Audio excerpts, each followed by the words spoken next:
के साथ। नमस्कार, सिटी वाराणसी लाइव में आप सभी का स्वागत है। मैं हूं ममता चौरसिया। आइए नजर डालते हैं आज की हेडलाइंस पर। कथक सम्राट बिरजू महाराज की अस्थियां उनके बड़े बेटे पंडित जयकिशन महाराज द्वारा गंगा में प्रवाहित। काशी विश्वनाथ धाम यूथ फेस्टिवल के तहत सिगरा स्टेडियम में शुरू हुआ 34वीं कनिष्क देव गोरावाला मीडिया क्रिकेट प्रतियोगिता। दलित महिला ने भाजपा नेता पर लगाया मारपीट का आरोप, न्याय की आस में पहुंची जिला मुख्यालय। और नेताजी सुभाष चंद्र बोस की 125वीं जयंती के अवसर पर आयोजित सुभाष महोत्सव के तहत संगोष्ठी। और अब खबरें विस्तार से। विश्व में कथक सम्राट के नाम से विख्यात बिरजू महाराज की अस्थियां शनिवार को वाराणसी के हरिश्चंद्र घाट के सामने बीच गंगा में विसर्जित की गई। विश्व में कथक सम्राट के नाम से विख्यात बिरजू महाराज की अस्थियां शनिवार को वाराणसी के हरिश्चंद्र घाट के सामने बीच गंगा में विसर्जित की गई। अस्थि कलश को उनके बड़े बेटे पंडित जयकिशन महाराज ने गंगा में प्रवाहित किया। बिरजू महाराज के परिजन अस्थि कलश लेकर शनिवार की सुबह अस्थि घाट पर पहुंचे। घाट पर पुरोहितों से गतात्मा की शांति एवं सद्गति के लिए विशेष पूजा कराई गई। इसके बाद परिजन नाव से कलश लेकर हरिश्चंद्र घाट के सामने मध्य गंगा में पहुंचे। उनके साथ परिवार के अन्य लोगों में रागिनी महाराज, यशस्विनी महाराज, उनके पोते त्रिभुवन महाराज ने भी अस्थि कलश पर पुष्प अर्पित किए। इसके उपरांत गंगा की मध्य धारा में केदार घाट के सामने अस्थियों का विसर्जन किया गया।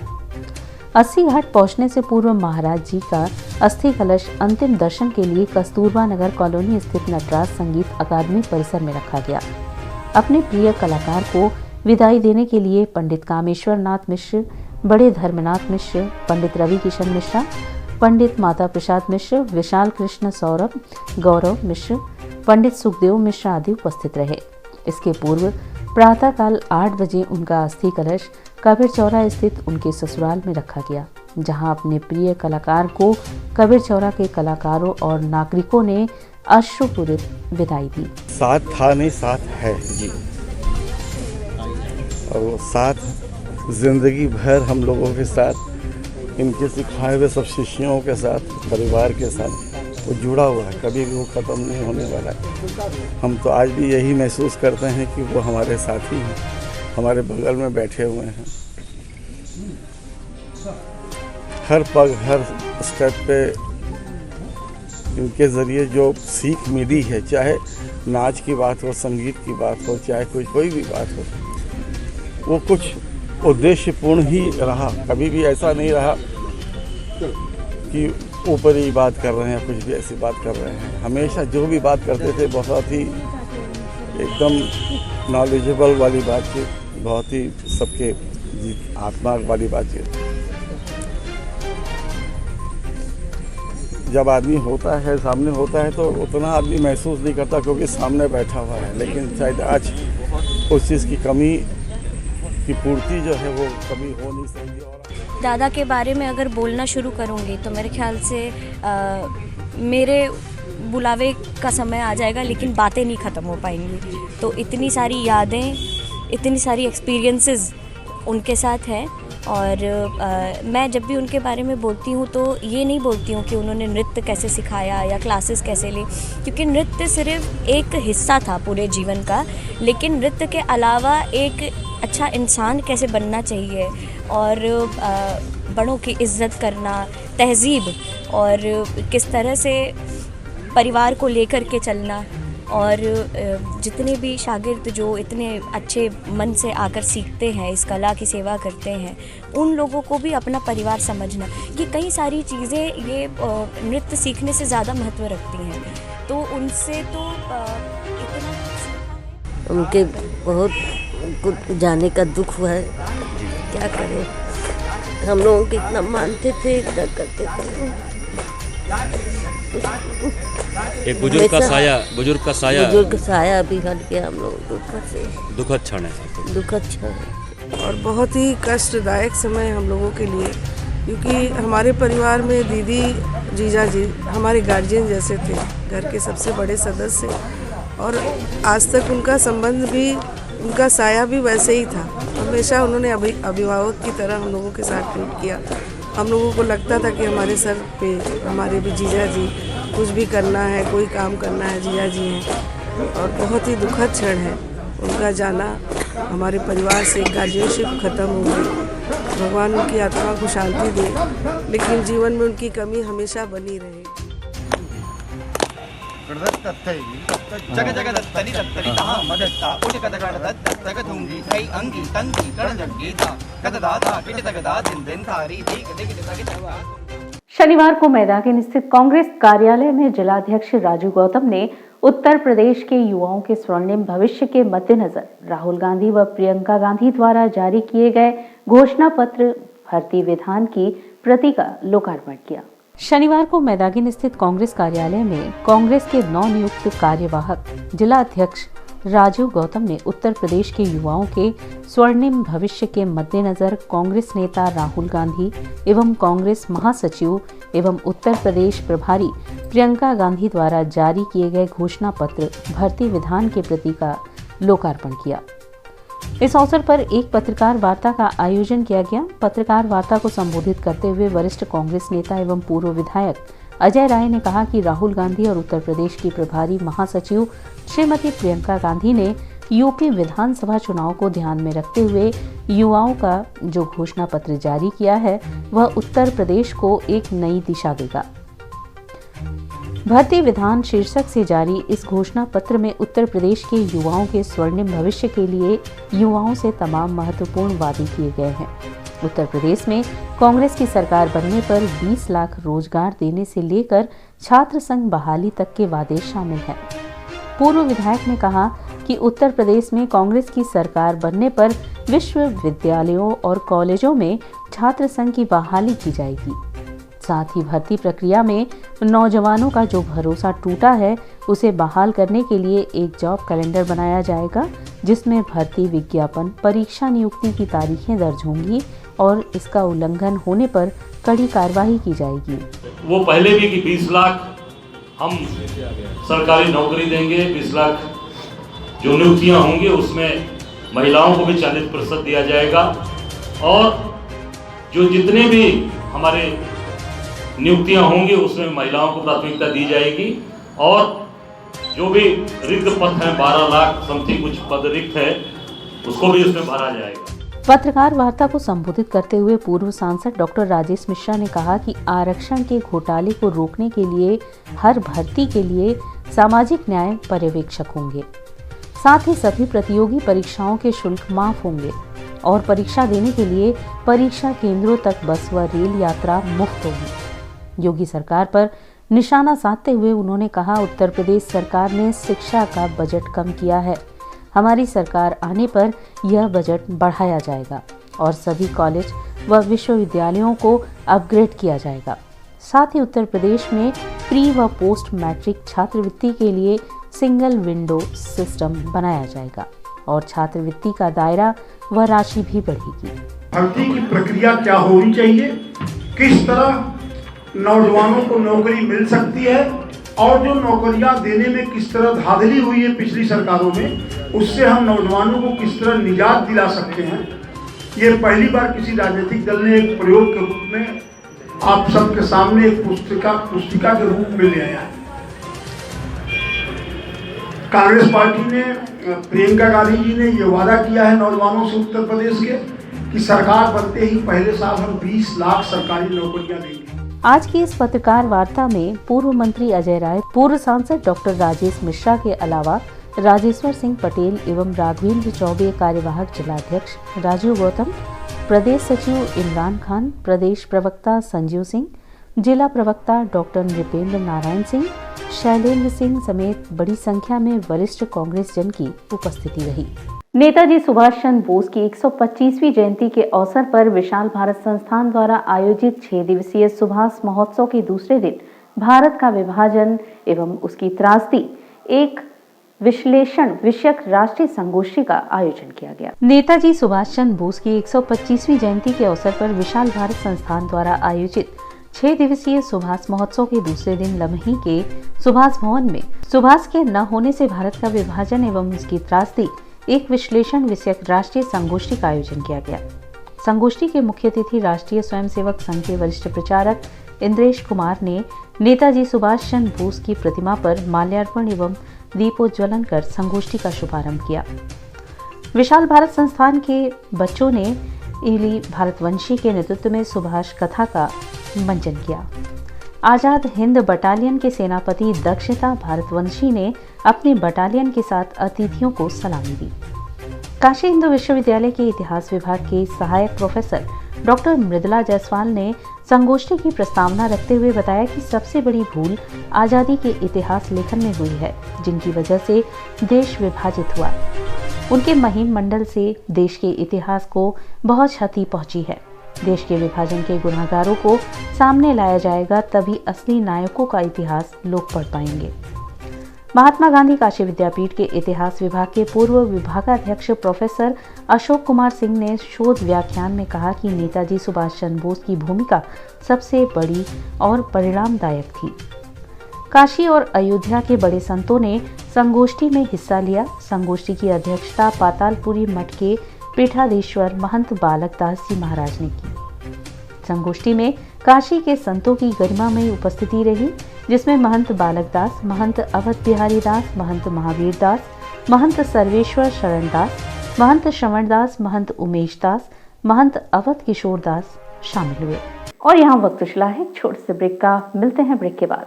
वाराणसी लाइव, सच के साथ। Best fundamental lab, best faculty, best placement set. We are proud to be a student of JDSL. I am a student of Jeevandeep Mahavidyalaya. I am proud of Mahavidyalaya for excellent faculty, best support and best infrastructure and best placement. Best fundamental lab, best faculty, best placement set. We are proud to be a student of JDSL. I am a student of Jeevandeep Mahavidyalaya. I am proud of Mahavidyalaya for excellent faculty, best support and best infrastructure and best placement. हम तोड़ेंगे ये सन्नाटा, करेंगे बात आपकी, बात बना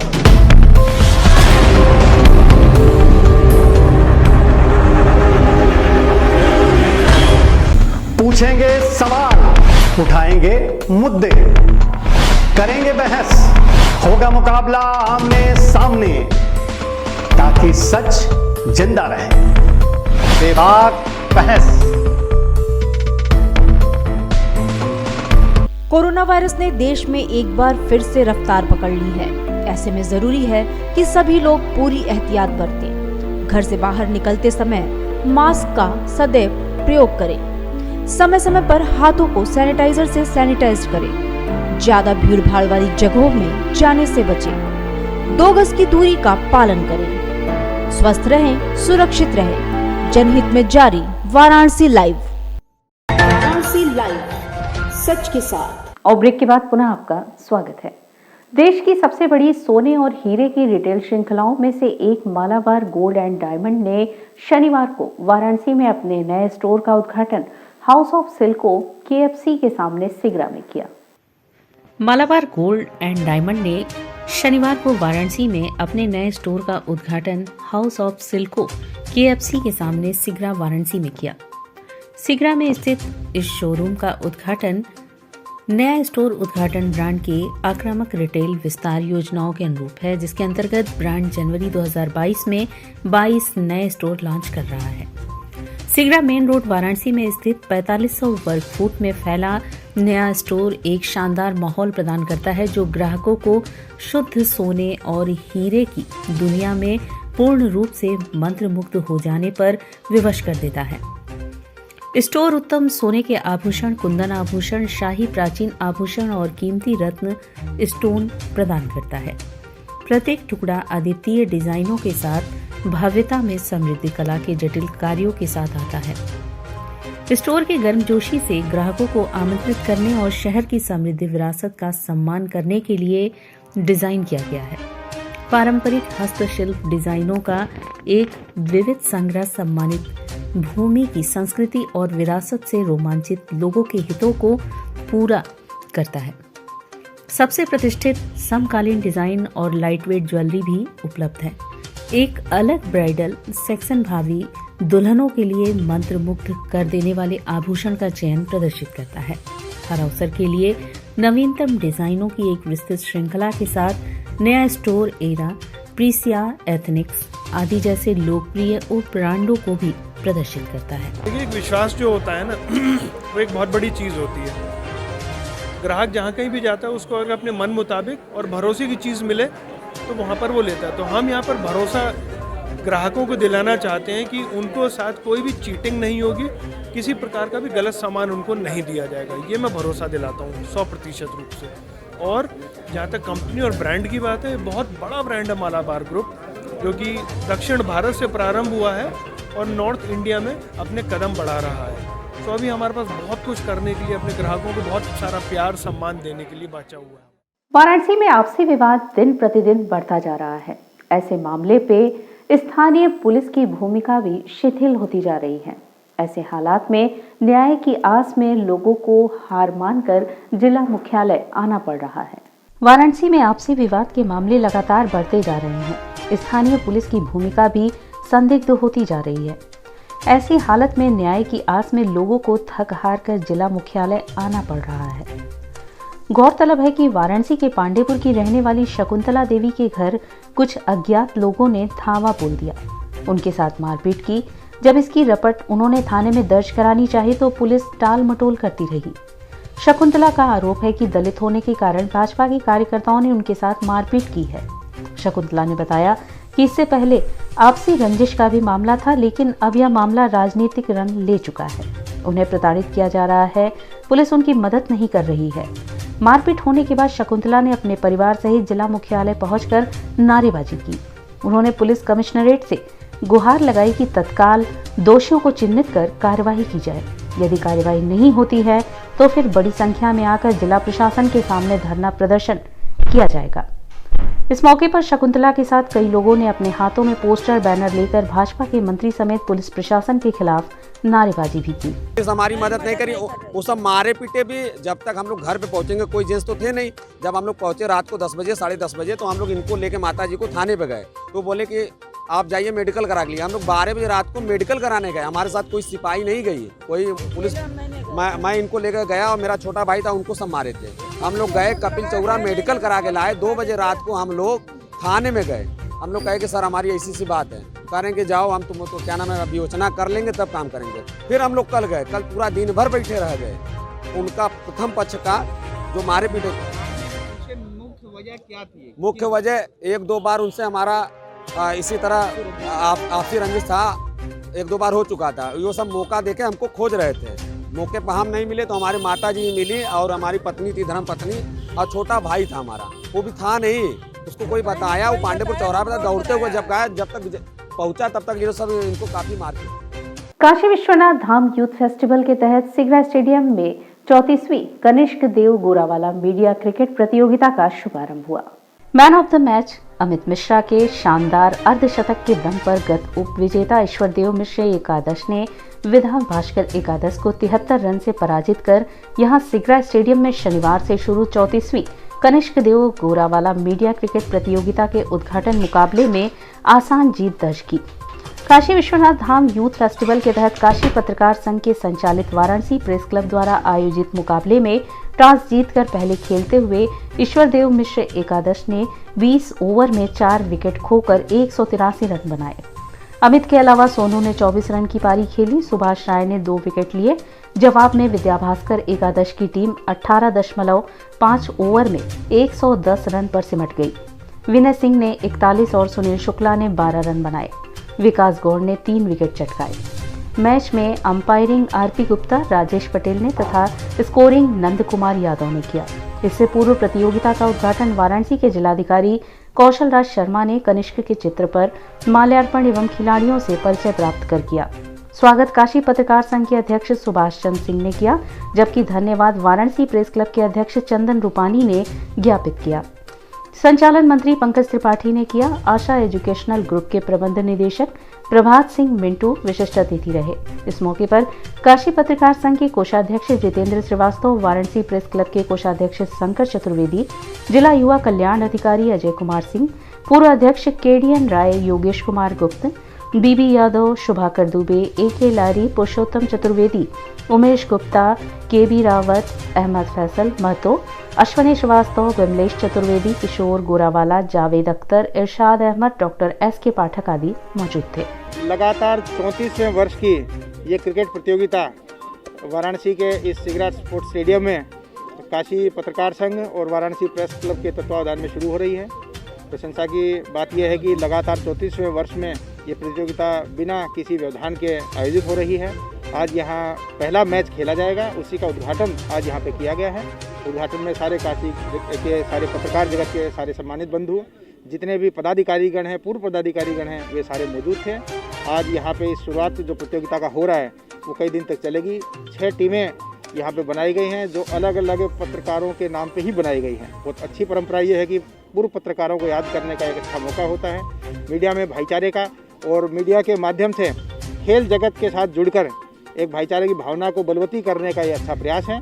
और मैं बधाई देना चाहता हूँ काशी पत्रकार संघ को भी और वाराणसी प्रेस क्लब को भी कि ये परंपरा उन्होंने अभी तक जीवित रखी है और इसके माध्यम से कई प्रकार के संदेश दिए जाते हैं। उनमें एक भाईचारे का तो है ही, खेल के माध्यम से फिटनेस का भी है, फिट इंडिया कैंपेन का भी है, साथ ही साथ हमारा युवा महोत्सव चल रहा है उसको, और जो वोटिंग के जागरूकता के लिए कार्य किया जा रहा है, लगभग ये सारे उद्देश्य इस प्रतियोगिता के माध्यम से पूरे होंगे। कोरोना संक्रमितों की संख्या दिन ब दिन लगातार बढ़ती जा रही है।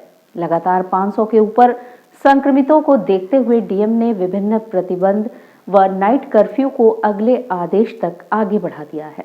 कोरोना संक्रमितों की संख्या में लगातार 500 से ऊपर को देखते हुए डीएम कौशल राज शर्मा ने विभिन्न प्रतिबंधों व नाइट कर्फ्यू को अगले आदेश तक बढ़ा दिया है। इसमें 10वीं कक्षा तक के बच्चों, 60 वर्ष से ऊपर के गंभीर बीमारी से पीड़ित और पूर्व में संक्रमित व्यक्ति को घर से निकलने पर पाबंदी लगी रहेगी। वाटर पार्क, पर्यटन स्थल, आर्कियोलॉजिकल स्थल, म्यूजियम, स्विमिंग पूल बंद रहेंगे। पार्क, सभी घाट, मैदान, स्टेडियम, धरना स्थल आदि शाम 4 बजे के बाद प्रतिबंधित होगा। नाव में यात्रा करने वाले पर्यटकों को ही नाव में आने जाने की अनुमति होगी। गंगा पार रेत में इकट्ठा होना और सार्वजनिक स्थल पर सभी प्रकार के मनोरंजन के साधन बंद रखे जाएंगे। लेकिन इन सब के बीच एक राहत भरी खबर यह रही कि जिम को कोरोना गाइडलाइन के तहत खोलने का आदेश जारी कर दिया गया, जिसको लेकर जिम के लोग काफी परेशान थे। इसके लिए इन्होंने 18 जनवरी को अपना ज्ञापन भी जिला प्रशासन को सौंपा था। जिला प्रशासन के द्वारा जिम खोलने के आदेश का Kashi district body building association के अध्यक्ष अहमद फैसल महतो ने स्वागत करते हुए जिलाधिकारी कौशल राज शर्मा से सिगरा स्टेडियम में मिलके उनको धन्यवाद दिया। जिलाधिकारी महोदय से हम लोग को जिम खोलने की जो परमिशन मिली है, इसके बहुत बहुत धन्यवाद करते हैं जिला महोदय जी का, और उनका अपने फेडरेशन की तरफ से और अपनी तरफ से बहुत बहुत धन्यवाद करते हैं। और उनको आश्वस्त करते हैं कि जिम से कोई भी कोरोना पेशेंट आपको नहीं मिलेगा। जो भी इसका गाइडलाइंस है, इसका पूरे जिम वाले पूरी तरह से पालन करेंगे। और जिम वाले से भी मेरी एक रिक्वेस्ट है कि जो भी कोविड की गाइडलाइन है, उस गाइडलाइन के अंतर्गत अपने जिम को चलाएं। और जो भी अब मेंबर एंट्री कर रहे हैं उनको मास्क के साथ, सैनिटाइज के साथ, और उनका कोविड की दोनों डोज उन्होंने ली है, इसको कंफर्म करके एंट्री करें, दूरी बना के रखें और पूरी तरह गाइडलाइन को फॉलो करते हुए अपने जिम को चलाएं, ताकि आगे से कोई भी कंप्लेन ना आए। और बहुत बहुत फिर से धन्यवाद करता हूँ जिला महोदय जी। और इसी के साथ सिटी वाराणसी लाइव का यह प्रसारण यही समाप्त होता है। ममता चौरसिया को दे इजाजत। नमस्कार।